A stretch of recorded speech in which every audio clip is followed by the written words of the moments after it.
नमस्कार, आपण पाहता हिरकणी न्यूज. हिरकणी न्यूज प्रत्येक क्षण ताज्या घडामोडी आणि महत्त्वाच्या प्रत्येक बातमीसाठी नेहमी तत्पर. लग्नातील सोने रोकड घेऊन वधूसह कुटुंबियांचे पलायन.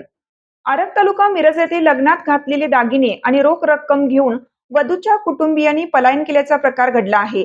या प्रकरणी लक्ष्मण कृष्णा माळी यांनी 5 जणांविरुद्ध पोलिसात तक्रार दिली आहे. या प्रकरणी गुन्हा दाखल झालेल्यांमध्ये आनंदा धोंडीराम भोसले राहणार आरग, मंजुळा दोडमिसे राहणार पंढरपूर, सचिन नाईक राहणार आरग, सुनीता अविनाश चौगले राहणार एरंडोली तालुका मिरज आणि सोनाली अमोल शिंदे राहणार सोलापूर यांचा समावेश आहे.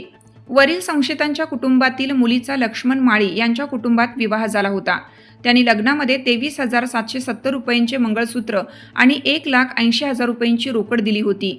लग्नानंतर 5 जण 15 दिवस त्यांच्याच घरी मुक्कामी होते, परंतु त्यानंतर मात्र लग्नासाठी दिलेली रोख रक्कम, सोने आणि नववधूला घेऊन ते पंढरपूरला निघून गेल्याचे दिलेल्या फिर्यादीत म्हटलं आहे.